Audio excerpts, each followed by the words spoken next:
Muy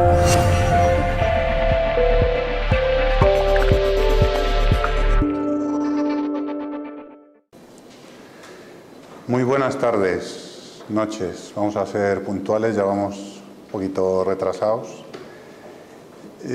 Todo libro, aunque sea académico, tiene su parte personal y yo he querido hacer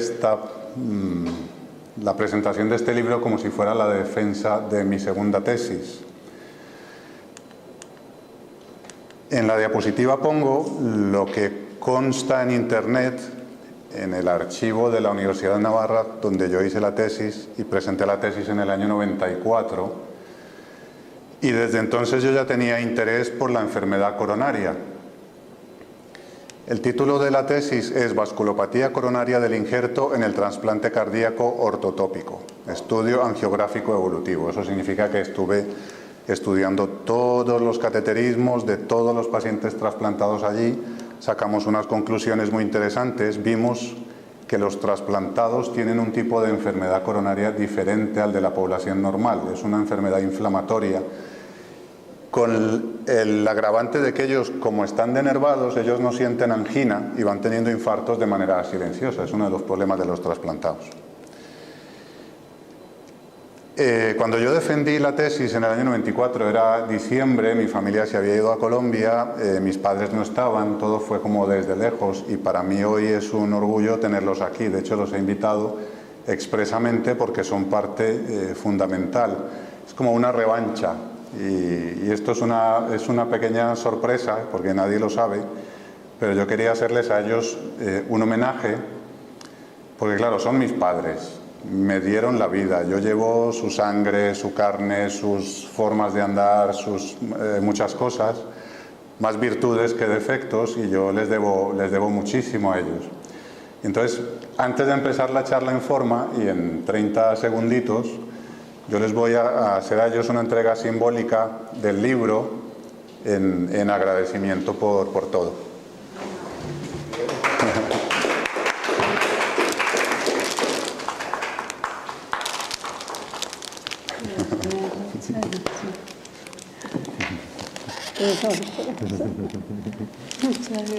¿Qué va? Aquí.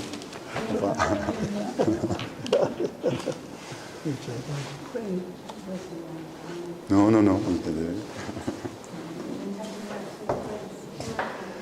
Bien, segunda tesis doctoral con asistencia de padres esta vez y ahora sí entramos en materia.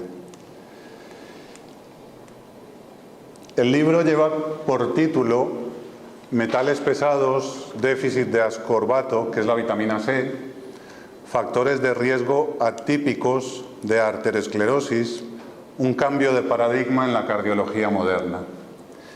Os cuento por qué. Hasta hace unos 3 o 4 años yo era cardiólogo intervencionista, durante 3 años fui director médico de un hospital y eso hizo que la cardiología intervencionista se fuera haciendo a un lado.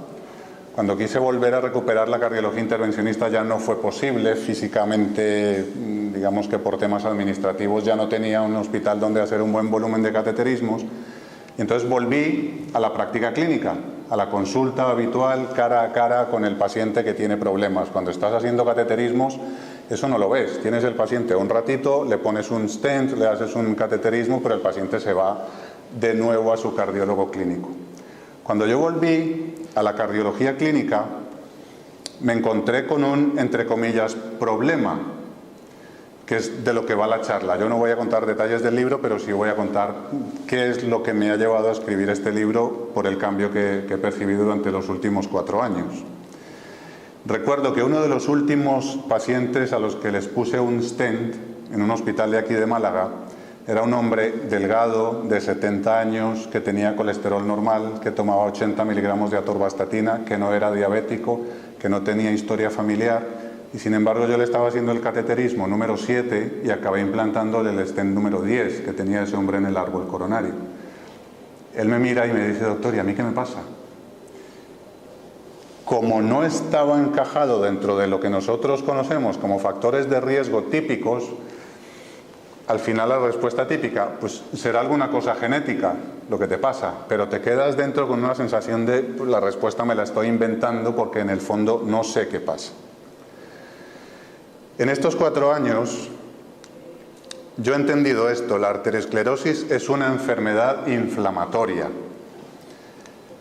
No es lógico pensar, y luego lo veremos, que el colesterol va por la sangre tapando las arterias, que es un poco el concepto que hay. Es una inflamación de la arteria, y las diapositivas, los diagramas, los médicos lo están diciendo desde hace muchos años en las revistas científicas.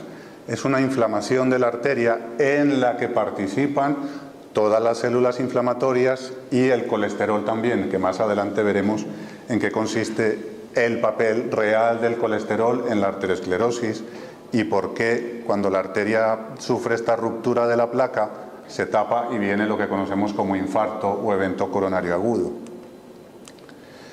Después de la tesis también siempre he tenido interés por publicar casos interesantes.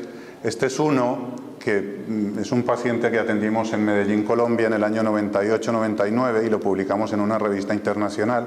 Un paciente muy joven, de solo 36 años, que llegó por urgencias en parada cardiorrespiratoria, entró en la sala de hemodinámica con maniobras de reanimación y lo que tenía era una oclusión completa del tronco de la arteria izquierda, de la arteria coronaria izquierda. Abrimos la arteria, pusimos el stent y el paciente salió adelante. De más reciente cosecha es este artículo que publiqué hace un par de años en el Journal of Cardiology and Current Research. Y digo, desde el Framingham hasta el Hunt, que es un estudio científico, 60 años culpando al culpable, perdón por la redundancia, equivocado. ¿Qué es el Framingham? El Framingham es un estudio que se hizo hace unos 60 años en una población de Estados Unidos donde se definieron los factores de riesgo de enfermedad cardiovascular tal como los conocemos hoy. Si fumas, si eres diabético, si estás gordo, si tienes colesterol alto, edad, unos factores de riesgo que se relacionan con la presencia de enfermedad coronaria. Y en eso nos hemos basado durante los últimos 60 años. Pero ¿qué pasa? Que el Hunt 2 fue un estudio hecho en una universidad de Noruega con 50.000 noruegos. Este estudio es más reciente, lo siguieron durante 10 años y se dieron cuenta que, en concreto, mujeres de más de 60 años con un colesterol elevado tenían menor mortalidad cardiovascular. Yo me puse en contacto con ellos, saben que ha sido un resultado controvertido y han recibido incluso críticas de la comunidad internacional que cómo se atrevieron a publicar ese estudio, pero ese estudio está ahí, son resultados que están moviendo un poco el piso de los factores de riesgo de la enfermedad como los conocemos hasta ahora. Esta diapositiva no es para que la lean, es para recordar cuáles son los factores que conocemos hasta ahora como típicos de enfermedad cardiovascular. Si fuma, el sexo, femenino o masculino, algunos tienen más, las mujeres después de la menopausia tienen igual riesgo que los hombres y si fuman tienen el doble de riesgo, el peso, la actividad física, antecedentes familiares, la presión arterial sistólica. Yo recuerdo que cuando yo hacía la carrera de medicina entendíamos, y en los primeros años de práctica clínica, que la tensión arterial tiene que subir a medida que cumples años. O sea, no es lo mismo la rigidez de las arterias que tiene una persona de 60, 70, 80 años a la flexibilidad de una persona de 20 o 30. Y por lógica, por hidráulica básica, oye, para que llegue la sangre al cerebro por esas arterias más rígidas, la sistólica tiene que estar un poquito más alta, dentro de unos límites. Y recuerdo que la tabla que usábamos era 100 más la edad. Entonces, estar haciendo consulta en un pueblo cerca de Medellín, que llegara un paciente de 70 años con 170 de sistólica, yo le decía que estaba bien, que estaba un poco en el límite y no necesitaba tratamiento. Con el paso del tiempo eso ha ido bajando y hoy en día las guías son bastante estrictas y dicen que todo el mundo tiene que tener 120-80 y si no, necesita tratamiento. La diabetes sabemos que es una enfermedad que produce enfermedad cardiovascular. Uno de sus órganos diana es el lecho vascular arterial y el colesterol, que es motivo de controversia en varios frentes hoy en día. ¿Qué tenemos? Esta es una diapositiva del Centro de Enfermedades de Estados Unidos, Centro de Control de Enfermedades. Aquí tenemos el año 1997, aquí tenemos el año 2011.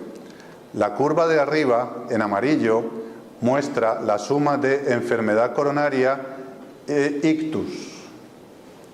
Como veis, en 1997 se reportaron cerca de 4 millones de casos y en el 2011 casi 8 millones de casos.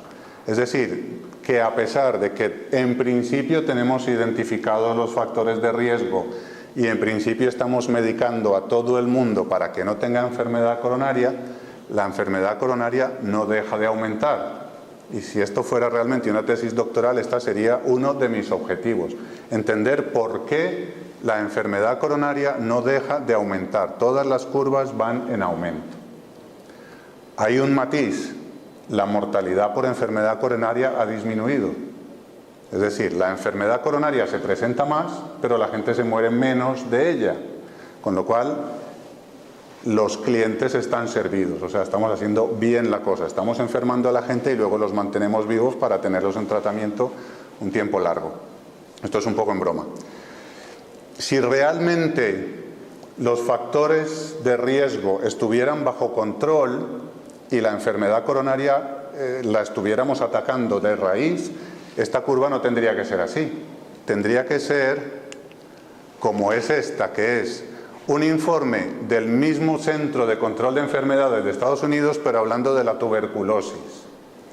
La tuberculosis, aquí en el año 92, cerca de 20.000 casos, y en Estados Unidos, en el 2002, llegando a 5.000 casos. En una década, una disminución muy importante de la tuberculosis. Si nos vamos 100 años atrás en nuestra historia, sabemos que hace 100 años existían los sanatorios para tuberculosos y para leprosos, los leprosarios. Si tenías tuberculosis o lepra, tenías que dejar tu familia, irte y morir en unas condiciones lamentables. Si hoy en día no existen esos leprosarios, es porque la ciencia realmente ha avanzado, hemos conseguido controlar la tuberculosis, triple terapia antibiótica y en 6 meses estás prácticamente curado. Hubo un pequeño repunte con el SIDA, pero eso está controlado. Esto tendría que ser igual con la enfermedad coronaria, es decir, que los laboratorios de hemodinámica empiezan a quedarse vacíos porque ya la gente no está teniendo enfermedad coronaria y los cirujanos ya no están haciendo tanto bypass y en los servicios de urgencias ya no está entrando tanto infarto. Pues no es esta la historia. Cada vez hay más salas de hemodinámica, cada vez se hacen más cateterismos, cada vez hay más enfermos, con lo cual la prevención de enfermedad cardiovascular a día de hoy no funciona. Y este es un punto que yo intentaré desarrollar ahora y explicar por qué pienso yo que está pasando esto.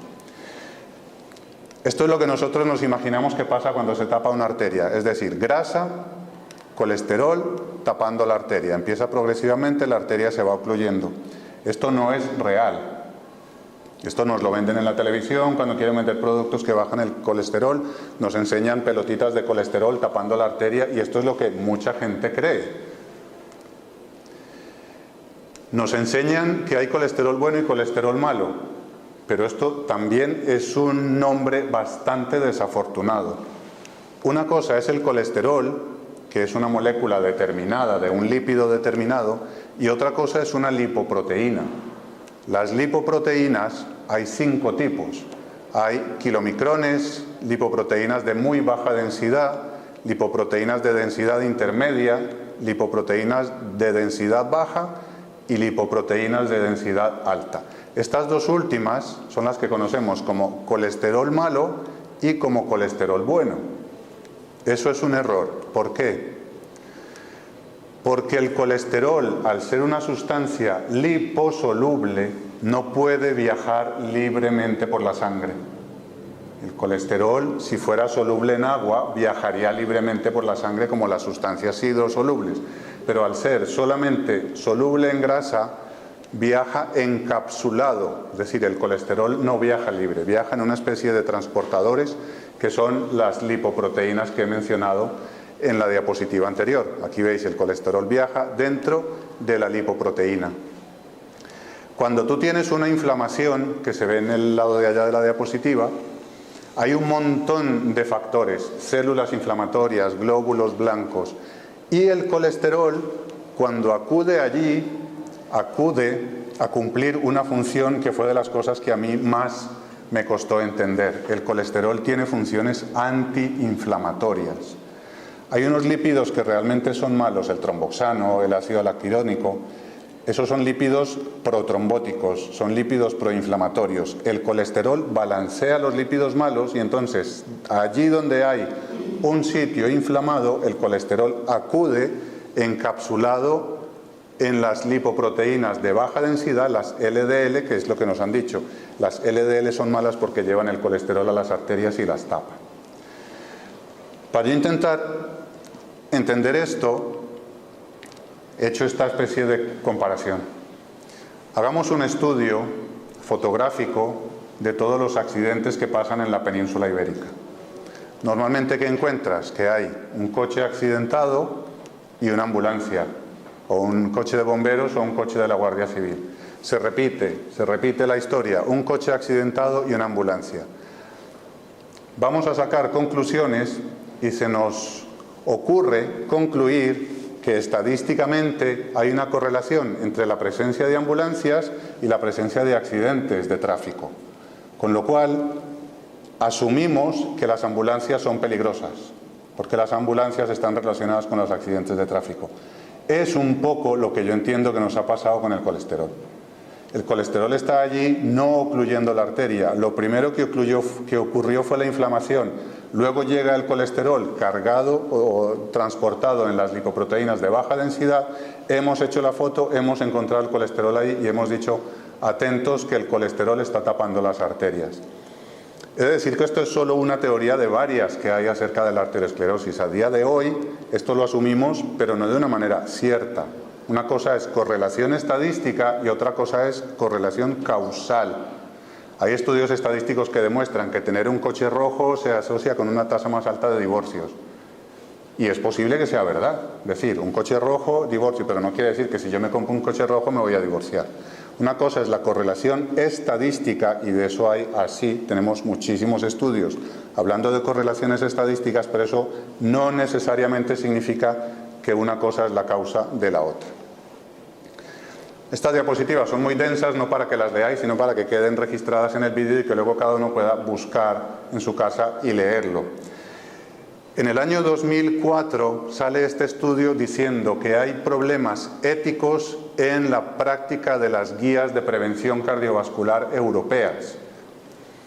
Dicen más o menos, porque hicieron un estudio también en Noruega, los escandinavos no tragan entero, estudiaron 62.000 adultos noruegos entre 20 y 79 años. Les aplicaron los factores de riesgo cardiovascular conocidos en las guías de la Sociedad Europea de Cardiología, los que hemos hablado antes derivados del Framingham. Según eso, el 76% de la población estaría clasificada como de alto riesgo. Ellos dicen, no es posible que el 76% de la población normal, estudiada a voleo, tenga o una hipertensión, o un colesterol alto, o un factor de riesgo de enfermedad coronaria. Y dicen que si esto se aplicase, lo dicen ya en el 2003-2004, tendríamos serios problemas de sostenibilidad de los sistemas sanitarios. Porque tendríamos sobremedicación, tendríamos sobreprescripción, tendríamos un montón de gente acudiendo a las consultas para la medicación, para las pastillas, que no van a dejar nunca. Porque sabemos que hoy en día un hipertenso tiene que tomar pastillas, el del colesterol también, el diabético, la aspirina y un largo abanico de pastillas, que hay muchísimos estudios que dicen que son útiles. Pero esos estudios merecen un repaso, merecen una atención un poco más cuidadosa por lo que yo os voy a contar enseguida. Las hormonas esteroideas son hormonas fundamentales para el funcionamiento del cuerpo, el cortisol y la aldosterona. En los testículos, los hombres producimos testosterona, en las mujeres los ovarios producen estrógenos y progesterona a partir de moléculas de colesterol. A partir de moléculas de colesterol producimos cosas fundamentales para nuestra salud. Entonces, ¿por qué tenemos esta especie de manía de que el colesterol es el enemigo público número 1 y que hay que bajarlo sí o sí a saco por cualquier mecanismo? Os presento la vitamina D. La vitamina D, así dicho de paso, tiene un nombre como muy simplista, es una vitamina. Si lo quieres dar un poco más de altura, habla del colecalciferol. ¿Qué es el colecalciferol? Muchos investigadores dicen que esto más que una vitamina es una hormona por la importancia que tiene. Y si lo veis, la vitamina D tiene un papel importantísimo en la coordinación neuromuscular. Es decir, a nivel de músculo y a nivel de cerebro, de sistema nervioso, la vitamina D tiene un factor clave. A nivel de la morfología y la función del corazón, la vitamina D, sería muy largo entrar en detalles bioquímicos, pero está ahí. Este es muy importante. La respuesta inmune, tanto innata como adquirida, depende y está determinada en gran parte por la vitamina D. ¿Qué es el sistema inmune? ¿Qué es la respuesta inmune? Aquella que nos libera de infecciones y la que nos libera del cáncer. Dentro del sistema inmunológico están lo que llaman las células, las killer cells, las células asesinas, que son aquellas que detectan células que han mutado, se han hecho cancerosas y va por ellas para que el tumor no prolifere. Y las infecciones se controlan también gracias a nuestro sistema inmune, que es el sistema de defensa. Pues eso está muy dependiente de unos buenos niveles de vitamina D. El surfactante a nivel pulmonar depende de la vitamina D para que los pulmones funcionen bien. Y facilita la secreción de la insulina, o sea, participa también. Y finalmente, dentro del metabolismo de los huesos, el calcio no entra a los huesos si no tenemos suficiente magnesio, suficiente vitamina D y una paratormona en condiciones. Con lo cual, la vitamina D también participa en el metabolismo de los huesos y a más en la función renal. Adivinen ustedes de dónde sacamos la vitamina D. La luz del sol interactúa en la piel con moléculas de colesterol. Hormonas esteroideas, como veíamos en la diapositiva anterior, vitamina D, fundamental para todas esas funciones, se obtienen del colesterol. Si recordáis, hoy en día se usa poco la palabra, pero el déficit de vitamina D en los niños, por definición, era el raquitismo. El raquitismo, huesos débiles, infecciones, caída del pelo y un montón de enfermedades. En el adulto se conoce como osteomalacia, déficit de vitamina D. Y esto es una lista que podéis encontrar fácilmente en internet. Hoy en día está toda la información disponible. ¿Qué pasa en el organismo cuando no hay vitamina D? ¿Y de dónde sacamos la vitamina D? Del colesterol.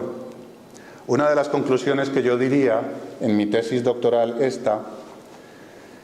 todos sabemos que el organismo tiene sus formas de balancear y de estimular. Por ejemplo, cuando la hormona tiroidea está empezando a funcionar menos, cuando vamos hacia abajo con hormona tiroidea, hay otro factor estimulante para que la hormona tiroidea empiece a tirar para arriba, que es la TSH.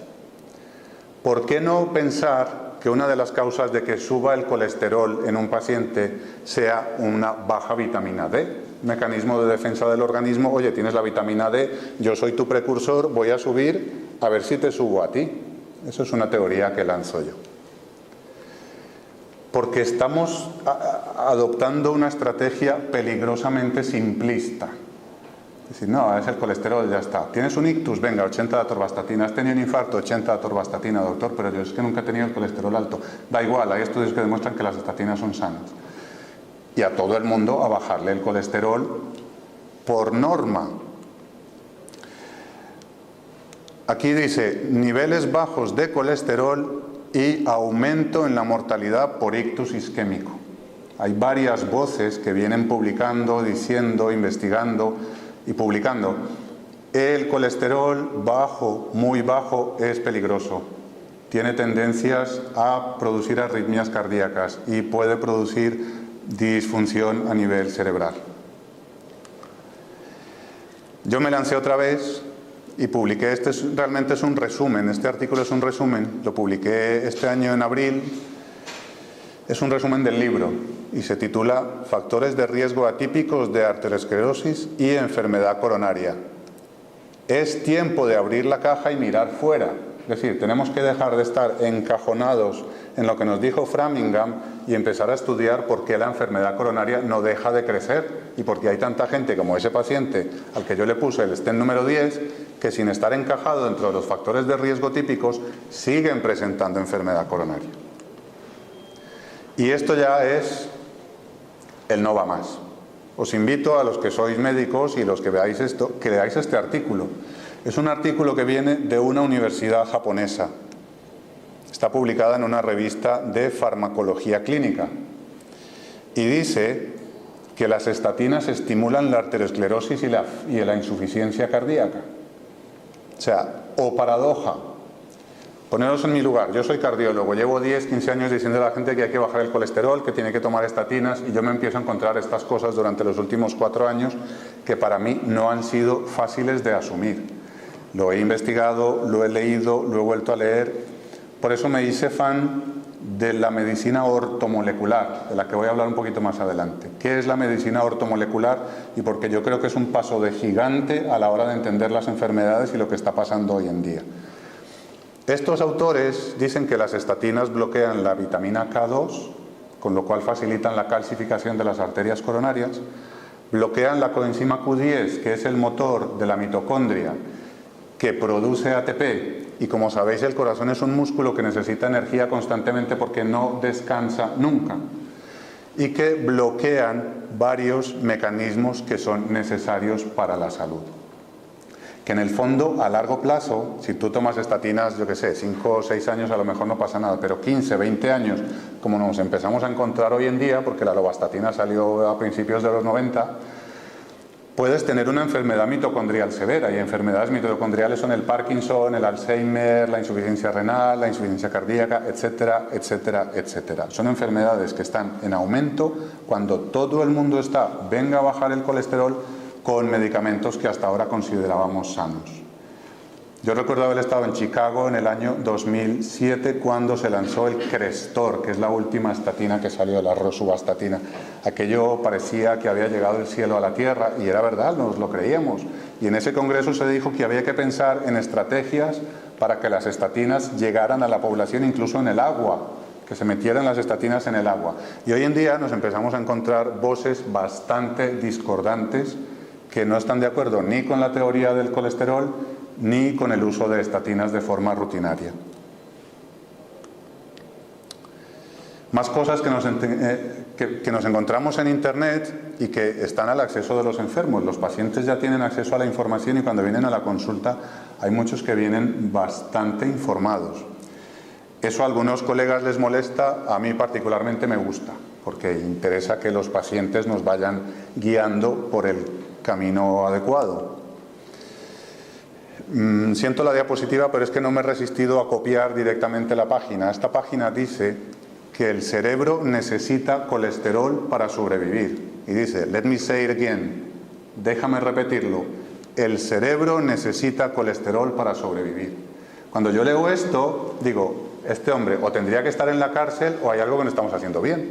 Porque ¿cómo es posible que el colesterol es necesario para el cerebro? Es el promotor de la vitamina D, es el precursor de las hormonas sexuales y esteroideas. Y además es el precursor de las sales biliares para que la digestión sea adecuada. Entonces, ¿por qué estamos bajando esta sustancia de esta manera? ¿Cuál es el objetivo? Voy a entrar ya en materia de lo que habla el libro. Uno de los factores de riesgo atípicos que se conocen es el déficit de vitamina K2. A los colegas les animo a que ahonden en esto. ¿Qué es la vitamina K? Ya no nos quedamos solo con vitamina K, ya hay vitamina K1 y vitamina K2. El estudio Rotterdam de 2004 y el estudio Prospect han encontrado que un déficit de vitamina K2 se asocia con aumento de la calcificación de las arterias coronarias. Como sabéis, es un factor de riesgo. Nosotros a veces pedimos un TAC coronario para ver el nivel de calcificación de las arterias coronarias, y si las arterias están calcificadas sabemos que ese paciente tiene más riesgo de enfermedad coronaria, de infarto, de angina de pecho.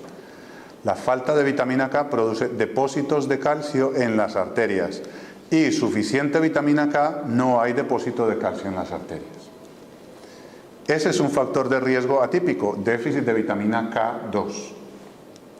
Además, dentro del metabolismo del calcio, como os mencionaba antes, está la vitamina D, está el magnesio, está la paratormona y está esta vitamina K. Si nosotros a un paciente que está deficiente de vitamina K, que no tiene suficiente vitamina D, le damos suplementos de calcio para su osteoporosis, ese calcio no se va a ir a los huesos. Ese calcio se buscará otros sitios como las arterias coronarias, como la válvula aórtica, como la aorta misma, como los tendones. Y esto es un estudio multicéntrico, un metaanálisis del British Medical Journal del 2010, o sea que estas son cosas recientes. Y en este estudio, que también os animo a estudiar, se dice que los suplementos de calcio pueden estar relacionados con un mayor aumento de enfermedad coronaria y de arteriosclerosis en general. Siguiente factor de riesgo atípico, y este hace parte del título del libro, el déficit de ácido ascórbico, que es la vitamina C. Aquí hay que honrar al doctor Linus Pauling, es considerado el padre de la medicina ortomolecular y ganador del premio Nobel 2 veces. Él ya falleció. Él decía, casi todas las enfermedades pueden estar relacionadas o pueden ser seguidas debido a un déficit nutricional. Casi todas las enfermedades tienen un déficit nutricional, porque básicamente hoy en día no nos sabemos alimentar. Todo lo que entrase por la boca tendría que tener un objetivo determinado. Esto es un nutriente para mis células, esto es selenio para tanto, esto es magnesio para tal, esto es calcio para cual, hierro para la anemia, etc. Y las vitaminas son nutrientes esenciales que dependemos de ellos, pero muchos de ellos no los podemos producir en nuestro organismo. Entonces hay que saberlos consumir desde fuera. ¿Qué es la vitamina C? Entre otras cosas, es el precursor del colágeno. El colágeno es la proteína que nos da estructura. O sea, nosotros tenemos una estructura física palpable gracias a esa proteína que se llama colágeno. De hecho, las cremas de las señoras antienvejecimiento casi todas tienen colágeno. Por dentro pasa lo mismo. Por dentro nosotros necesitamos colágeno que viene de la vitamina C. Como dice la diapositiva, si no hay suficiente vitamina C, la cicatrización no es normal y las placas, las lesiones dentro de las arterias coronarias se hacen vulnerables. ¿Vulnerables a qué? A romperse, a formar un coágulo y a degenerar en infarto. Rápidamente, a nivel de la célula del endotelio, el endotelio es la capa de por dentro de la arteria. En la célula endotelial, la vitamina C participa en 6 puntos diferentes. Y sabéis que el primer paso de la enfermedad arteriosclerótica es la disfunción del endotelio. Es decir, un bajo nivel de ácido ascórbico favorece la disfunción endotelial. Como lo he dicho antes, la vitamina C es importante en la formación y conservación del colágeno, proteína que sostiene muchas estructuras corporales. ¿Cómo se llama el déficit severo de vitamina C? Escorbuto. ¿Qué es el escorbuto? ¿O qué era el escorbuto? La enfermedad de los marineros. Mucho tiempo en alta mar, sin consumir vitamina C, no había frutas, no había naranja, no había limones, empezaban a sangrar. Y los pacientes de escorbuto se mueren desangrados. ¿Por qué? Al no haber colágeno, las arterias se van volviendo frágiles y se van rasgando. Y la arteria se rasga y entonces el paciente empieza a sangrar. La teoría del Dr. Pauling dice que un déficit mantenido de vitamina C genera una reacción inflamatoria en las arterias, pero una inflamación que es protectora. El cuerpo quiere protegerse de esa ruptura de los vasos mediante procesos inflamatorios que pueden desarrollar una arteriosclerosis como tal, porque ya hemos visto que la arteriosclerosis es una enfermedad inflamatoria. Y a los que estáis interesados, Journal of Orthomolecular Medicine del año 1992, el doctor Pauling, que ya falleció, y el doctor Matthias Rath, que aún vive y tiene un instituto en Estados Unidos y es un gran promotor de esta teoría, publican este artículo que incluso tiene su base filosófica bonita. Una teoría unificada de la enfermedad cardiovascular humana buscar la manera de abolirla de la raza humana. Llevamos déficit de vitamina K2, déficit de vitamina C, vamos con los metales pesados. ¿Qué son los metales pesados? Son de la tabla periódica, ¿os acordáis las clases de química? Pues hay algunos metales, otros metaloides, otros... No soy experto en química, pero recordáis la cosa. Estamos rodeados de metales pesados hoy en día. Estamos en constante contacto por la contaminación, por la forma de vida que hemos elegido y por el avance de la tecnología. Necesitamos de los metales pesados para construir cosas. No se ve desde lejos, pero ya en el año 1969 el doctor Cranton publicó su libro de terapia de quelación con EDTA. Por esta misma época estaba teniendo un boom la cirugía de bypass y se creó un conflicto. Cirugía de bypass versus terapia de quelación para tratar la enfermedad. Una de las... Quelar significa, quelante viene de una palabra griega que es como una pinza, como la pinza del cangrejo. Coger una molécula de metal de mi cuerpo y sacarla por la orina. Eso es un quelante, alguien que coge un metal con una molécula que es el EDTA y se lo lleva por la orina. Uno de esos elementos es el hierro, otro de esos elementos es el calcio, con lo cual una manera de descalcificar los órganos que están anormalmente calcificados, y está demostrado, es la terapia de quelación con EDTA. A día de hoy, la terapia de quelación con EDTA todavía se considera una terapia alternativa. No está aceptada por la mayoría de los gobiernos y sociedades científicas. Y con la que está cayendo ahora en España, hace poco salió un artículo diciendo que es una pseudoterapia. Afortunadamente, el año pasado, año 2016, está en la otra diapositiva, el JACC es una revista guía para los cardiólogos, Journal of the American College of Cardiology. Año 2016, el doctor Lamas publica un estudio y sé que está ampliando el estudio. Dice, sorprendentemente la quelación de metales está demostrando unos efectos muy positivos en la arteriosclerosis. Yo lo dejo ahí porque hay que avanzar. Los metales pesados. ¿Dónde encontramos metales pesados? Esta diapositiva es muy famosa en internet, se llama Autopsia de un asesino y te enumera todos los venenos, todas las toxinas que hay en un cigarrillo. Dentro de ellas están el cadmio, el mercurio, el arsénico y el plomo. Si nos detenemos en el cadmio, aquí consta, el cadmio es un factor de riesgo independiente para arteriosclerosis precoz. Otro factor de riesgo atípico. Nadie le pregunta a la gente, ¿cómo estás tú de cadmio? No te hacen pruebas, te miden el colesterol, pero hay que decirle, oye, ¿y yo cómo estoy de cadmio? ¿Dónde encontramos el cadmio? Baterías níquel-cadmio en los móviles. Baterías de los coches. Por eso las baterías de los coches tienen que ser dispuestas de manera adecuada. No se pueden dejar en cualquier parte porque ese cadmio es altamente tóxico. Si llueve, ese cadmio va al mar y luego pasa a los alimentos, tenemos contaminación por cadmio. El cadmio en la tabla periódica de los elementos está debajo del zinc. Son muy similares y se bloquean mutuamente. El zinc es un micronutriente necesario para nuestra función inmunológica, para la función cerebral, y el cadmio lo bloquea.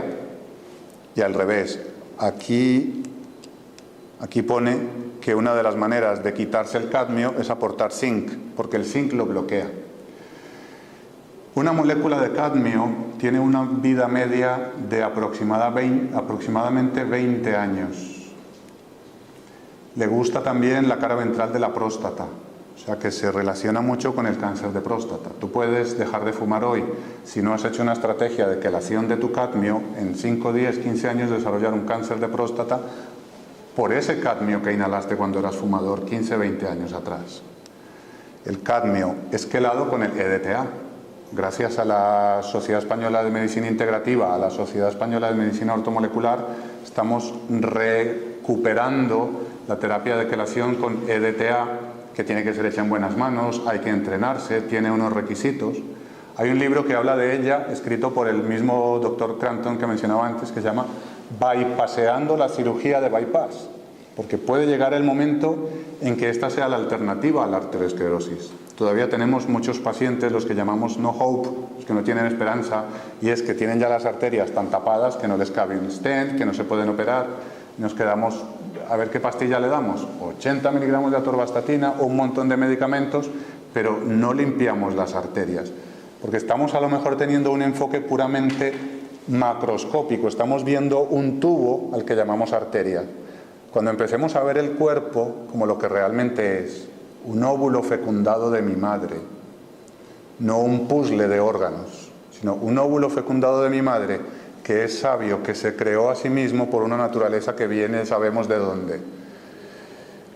No es una arteria, son un montón de células formando un tubo. Entonces no hay que darle el mismo concepto de, no, es que se me ha tapado la cañería de mi casa, esto es más o menos igual, se me están tapando las cañerías. No, no, no. Son células agrupadas perfectamente para formar tres capas, la adventicia, la media y la íntima. Y por dentro de esos conductos va la sangre con otro montón de células. Sabemos que el cuerpo humano tiene alrededor de 250 billones de células. Otro factor de riesgo, ya para terminar, la enfermedad periodontal. Es un factor de riesgo que no es típico porque apenas ahora está empezando a repuntar. Se sabe en los libros de historia que hace 100, 150 años los médicos que sabían de corazón al paciente con angina le mandaban a sacar los dientes. Todos. Era el tratamiento de la angina. Hoy en día ya hemos avanzado en ese respecto, pero hay varios mecanismos por los cuales una mala salud dental se asocia con enfermedades cardiovasculares y sistémicas, básicamente porque esa enfermedad dental fomenta la inflamación. Esto no lo digo yo, hay un libro escrito en conjunto por la Sociedad Española de Periodontología y la Sociedad Española de Cardiología. Y me consta que mis colegas cardiólogos están empezando a promover, oye, la enfermedad periodontal es muy peligrosa, la salud oral es fundamental, porque la inflamación es donde estamos empezando a acudir todos los especialistas. Ha habido un fenómeno en la medicina, se ha subespecializado y todos queremos ser subespecialistas. Pero ahora necesitamos grupos multidisciplinarios, porque ya sabemos que uno dentro de su subespecialidad no es capaz de abarcar al paciente entero, solo abarca un pedacito.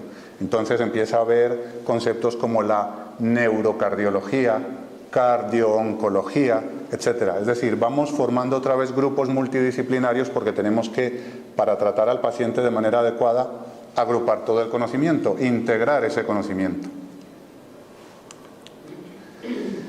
Y finalmente, el factor de riesgo por excelencia, lo ha dicho la Organización Mundial de la Salud, el estrés. El estrés. Yo doy charlas de 2 o 3 horas hablando de estrés, con lo cual aquí me he reservado solo la última diapositiva para mencionarlo. El estrés oxidativo, el estrés físico, el estrés emocional y, si me apuras, el estrés espiritual. El estrés es una fuente constante de liberación de hormonas por la glándula suprarrenal y mantiene el cuerpo y el corazón en un comportamiento constante de amenaza, y eso se relaciona con enfermedad coronaria y con todas las enfermedades. Hoy en día puedes tener una enfermedad del intestino, una colitis ulcerativa, y se sabe que el estrés es un factor desencadenante. Puedes tener una enfermedad autoinmune como el lupus, el Sjögren, cualquier enfermedad autoinmune, y se sabe que el estrés es un desencadenante. La diabetes desencadenada y empeorada por el estrés, etcétera. Yo espero que esto sea realmente de utilidad, es un camino, hay que abrir la mente. Se sabe que el pensamiento tiene 3 tipos de contenido: dudas, opiniones y certezas. Gran parte del conocimiento que yo tengo es voluntario. Yo, que he estudiado o que he podido estudiar, que he elegido creer y que no. Cuando yo digo, y lo decía al principio, yo esto no me lo creo, tengo que tener la suficiente base científica para poder decir por qué no, o es simplemente una opinión, y entonces será simplemente una opinión respetable. Hay ahora mismo un conflicto entre que si la industria farmacéutica, que si las pseudoterapias, que si la ayurveda, que si la medicina china, que si la homeopatía es mentira. Le acaban de dar el premio Nobel a unos investigadores que han demostrado algo que la medicina china y la Ayurveda lo saben desde hace siglos y me atrevo a decir que milenios: el reloj biológico. Premio Nobel hoy en día, bien, quiere decir que vamos encontrando otra vez nuestras raíces. Entonces es muy importante ser honesto con uno mismo. Yo estoy aquí solamente defendiendo mi segunda tesis, no intentando convencer a nadie, contando lo que me ha pasado a mí cuando me puse a estudiar otra vez, cuando dejé la cardiología hemodinámica y me fui a ver la medicina ortomolecular y la medicina integrativa, y me he encontrado cosas sorprendentes que son muy positivas y que tenemos que empezar a transmitir para que los pacientes y la sociedad se empiecen a curar y que la curva de enfermedad coronaria sea la misma dentro de unos años que la que hemos visto con la tuberculosis. Hace un par de años, y con esto ya termino, en el Congreso de Londres de la Sociedad Europea de Cardiología, el presidente, en su discurso inaugural, el doctor Fausto Pinto, portugués, nos dijo: se espera que en el año 2040 la mitad de la población europea sea hipertensa. Y yo me quedé, ¿pero por qué? ¿Por qué tenemos que aceptar eso? Si supuestamente la Sociedad Europea de Cardiología tiene una sección muy grande de prevención, no demos por hecho de que esas estrategias preventivas van a fallar y que en el 2040 todos vamos a ser hipertensos, diabéticos y vamos a estar tomando un montón de pastillas. Espero que realmente esto sea útil, agradezco mucho vuestra asistencia y muchas gracias. Si tenéis alguna pregunta.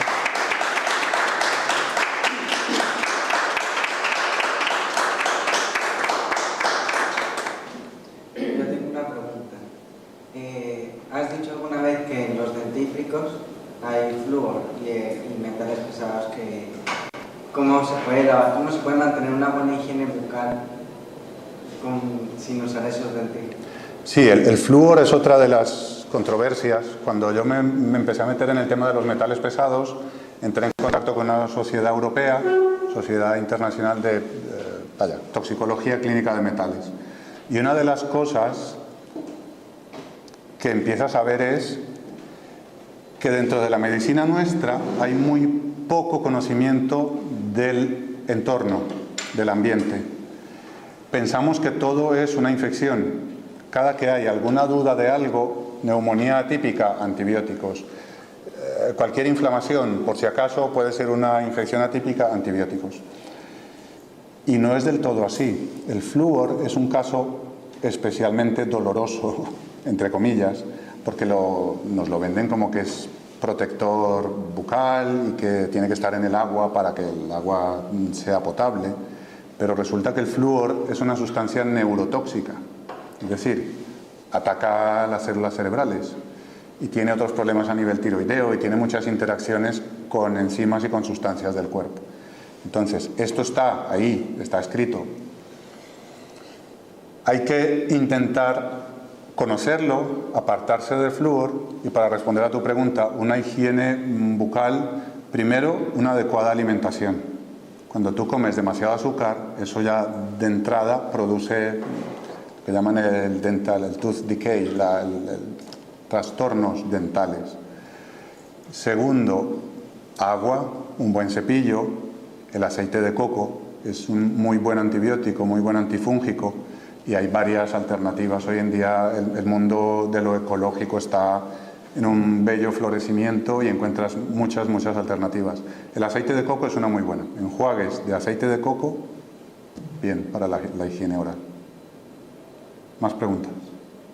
¿Comentarios? Bueno, yo quería particularmente felicitarle por la exposición, me ha parecido extraordinaria, maravillosa. Felicitarle también por su calidad científica.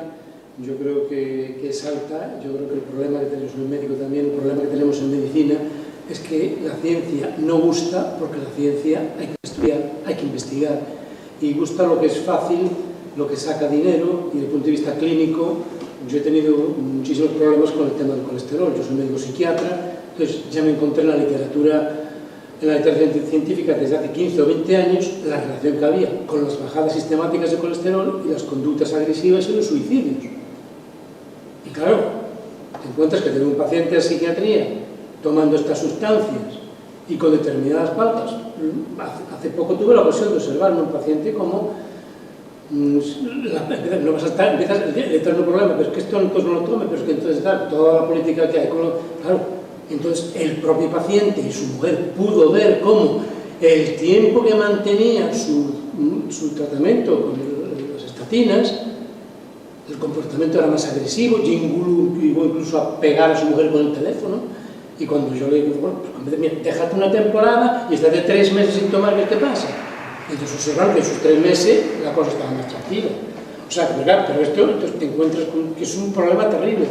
El tema de los metales pesados, esto es una barbaridad. Yo me pregunto, siempre me he preguntado, ¿los médicos es que no han estudiado toxicología o es que no existe eso para ellos? Porque cuando tú planteas ante un caso clínico, un paciente que entra en urgencias con un trémor mercurial, y cuando tú le dices al médico, oye, esto no podría ser, no, que va, eso no. Y cuando, pero es de cajón. Y claro, no es que se nos hace una analítica de mercurio, ni tan siquiera. Entonces, es que esto es una barbaridad por todos lados, pues me ha satisfecho mucho su exposición, porque realmente además demuestra que lo ha trabajado, que hay estudios e investigaciones de todo, de casi todo, pues tú te tienes que meter a buscar, luego a leer, luego que está en inglés, lo tienes que leer en inglés, la mayoría de los trabajos están en inglés, entonces, pero hay un montón de cosas. A siglo XXI tenemos la demostración de todo esto que dices, que realmente, claro, mueve esas teorías que se pusieron durante un montón de tiempos, que en medicina no estamos funcionando en teorías toda la vida, ya queremos que llegue a la ciencia de una vez. Y claro, cuando tú le dices esto, tráeme trabajos que me lo demuestren, cuando tú te molestas en buscar los trabajos y traes un dossier así al señor, se lo pones encima de la mesa, y no se lo va a leer, no se lo lee. Pero aquí está la demostración de lo que yo estoy diciendo, porque la ciencia se demuestra con hechos, no con teorías, pero los hechos hay que verlo, hay que leerlo. Entonces, pues me ha parecido interesante su exposición, porque realmente demuestra que vamos por buen camino, que esto es una persona seria, que esto es una persona con criterio científico, y que lo difícil que es en el mundo de la clínica decirles, oye, pero lo que tú estás haciendo es científico, ¿tú en qué te basas? ¿Cuánto estudio? Me ha llamado la atención a mí también ver en el hospital, estoy trabajando en el hospital, un paciente con una ACV, y le ponen su antihipertensivo y su estatina y tal y cual, y pasan X tiempo, y el paciente vuelve a tener otro ACV más grave y peor que el anterior. Señor, si tiene una ACV y ha mantenido el tratamiento, una de dos, o el tratamiento no es efectivo, o el tratamiento es el que ha producido esto. Tenemos que cuestionarnos que hay que buscar otro camino, que ese camino está equivocado. Pero claro, hay que tener esa observación, ¿no? Para que, y buscar otras alternativas, tener otras alternativas terapéuticas, como la medicina ortomolecular o otras cosas, ¿no? Que pueden ser interesantes. Y yo también, hombre, sugeriría al compañero que para el tema, porque bueno, ya el tema de metales pesados en psiquiatría, entramos con el tema del autismo y con un montón de cosas que está ahí, bueno, que es una barbarie lo que se está haciendo con esas cosas. Y yo sugeriría que puede ser muy interesante, en eso hay un trabajo de unos médicos del trabajo que hicieron un estudio en Barcelona, una comparativa de la desintoxicación de metales pesados, con el caso del plomo, de unos trabajadores del plomo, hicieron un estudio de 4 pacientes, 3 de ellos con la quelación ordinaria y el cuarto con homeopatía, con el mismo medicamento, o sea, el plomo en dilución homeopática. Y como se ve entonces la diferencia y la mucho mejor observación que hay en el paciente que ha seguido el tratamiento de quelación, diríamos, homeopático, comparado con los otros. Entonces yo creo que ahí la homeopatía puede tener un gran punto de importancia en el reconocimiento de todos los problemas toxicológicos, como se ha demostrado con las ratas, que con el tratamiento homeopático eliminan el arsénico, las intoxicadas por arsénico, las que no, muchas cosas que yo creo que puede ser interesante para que sigan, y más bueno, sabe que la medicina homeopática tiene un dossier de experimentación así de grande que el que lo ve cuando dice, todo eso tengo yo que mirar, mira, mejor me sigo con lo que estoy. Asusta la homeopatía por la cantidad de conocimientos que hay que nos dificulta poderla asimilar. Pero quiero felicitarle porque realmente creo que es un gran paso y que yo creo que no va a ser fácil, porque siempre hay una controversia y una... Sí, es fácil. Muchas gracias por sus comentarios, porque es un aporte de los que te alegran, ¿no?, en esta presentación de tesis. 2 cositas. Una, yo creo que el conocimiento, por llamarlo de alguna manera, ha sido secuestrado. El conocimiento no debía haber salido de la universidad. Tú tienes que estar en la universidad para investigar de manera sin conflictos de intereses. Entonces, ¿qué ha pasado? Hay un momento, después de la Segunda Guerra Mundial, en que empieza a surgir la FDA, la medicina basada en la evidencia, estas cosas de vamos a inventar moléculas que podamos patentar, y entonces surge lo que conocemos como industria farmacéutica. Y son ellos los que a día de hoy, de manera casi exclusiva, patrocinan la investigación. Y todas las sociedades que tenemos hoy en día de cada especialización están patrocinadas por ellos, por esa industria que necesita beneficios económicos. Dentro de mi camino, hubo una temporada en que presenté una entrevista para irme a trabajar a un laboratorio. Cuando estaba en crisis, dejaba la hemodinámica, no la dejaba, dejé la dirección médica de un hospital, me fui a un laboratorio que tiene sede en Madrid, pero es de otro país, exigía ser trilingüe, inglés, español y el idioma del otro país, y por eso al final no me cogieron a mí. Pero en la entrevista te contaban, el objetivo de este trabajo es que hay una molécula que hemos desarrollado y hay que buscar otras enfermedades en las que se pueda aplicar, es decir, al revés. No es una enfermedad para la que hemos encontrado un tratamiento, sino tenemos una molécula que hay que vender. Vete a buscar líderes de opinión que me preguntaban, ¿tú conoces líderes de opinión en tu campo en España? Y sí, estaba bien relacionado, estoy. Pero claro, vamos a la molécula que se venda. Y ellos, ahí es donde nos movemos ahora mismo y hay mucho conflicto de intereses. Cuando antes dije dudas y opiniones y certezas, tú, si le crees al que te está contando la historia, pues tú la haces también un poco tuya. Ahora, si no le crees, esa historia ya no es para ti. Hay editores de las más prestigiosas revistas de medicina que están diciendo, oiga, que esto aquí hay un tinglao montado, que esto no está bien. La editora durante 20 años del New England Journal of Medicine, que todo lo que sale en esa revista parece que es la Biblia, del Lancet, del British Medical Journal. Hay gente que ha dejado ese cargo porque hay un tejemaneje económico detrás importante. Y esto a mí ya no me importa decirlo en público porque la gente lo sabe, gracias a las redes sociales la gente lo sabe. Ese es el primer aspecto. El segundo aspecto es ¿por qué funciona la homeopatía? ¿Y por qué funcionan estas? ¿Y por qué son curativas? Y por eso pienso yo que son peligrosas. Pues porque curan. Porque acuden a la capacidad enorme, y me atrevo a decir divina, que tiene el cuerpo de sanarse. Hay una estrategia que es, que a mí me impresiona. Si tú sacas un poquito de sangre de tu vena y te haces una inyección intramuscular, con esa inyección, todas las toxinas que pasan por tu cuerpo, que tienes o que puedas tener, el organismo las detecta de una manera diferente e inmediatamente monta estrategias de defensa, curativas, solamente contra lo que tienes en tu sangre. Eso hoy en día solamente lo hablan los alternativos. Entonces, claro, poner una molécula de plomo a una dilución determinada dentro del cuerpo, que el cuerpo la pueda detectar, va a hacer que el cuerpo sea capaz de defenderse de los metales pesados. Se conoce, lo he oído, ahora no sabría citarlo bien, que hay gente que ya está digiriendo el plástico. Es decir, hay gente que puede tragarse un trocito de bolsa de plástico y esa bolsa ya no sale intacta en las heces, como le pasa a un perro, que se traga una bolsa y defeca la bolsa. Hay gente que ya está desarrollando enzimas para desarrollar el plástico. Es decir, la vida se abre paso, da igual lo que tengas delante. Hay muchas víctimas, sí, porque esto supone una evolución, pero la homeopatía es una técnica muy bonita. Ahora, hay que integrar conocimientos. La homeopatía, la ayurveda, la medicina tradicional china tienen muchísimos conocimientos. La técnica de diagnóstico, que es la iridología, no hace falta una resonancia magnética, con el iris te lo diagnostican todo. Pero ¿qué hacer si alguien tiene un bloqueo cardíaco, tiene 75 años, tiene un síncope y ves que en el electro está bloqueado? Por favor, ponle un marcapaso. Que tienes un infarto agudo, tienes la arteria descendente anterior tapada, ¿qué hacemos? Una dilución homeopática, le hago reiki, yo hago reiki. No, llévalo a una sala de cateterismos y que le hablan la arteria, por favor. Entonces tenemos que integrar. A mí me gusta promocionar la Sociedad Española de Medicina Integrativa, porque estamos llegando médicos de todo tipo. O sea, tenemos traumatólogos, tenemos reumatólogos, digestivos, dermatólogos, que nos ponemos el apellido de integrativos. Nos hemos ido hasta un extremo, nos hemos subespecializado y cuando nos hemos encontrado con la pared, vamos de vuelta.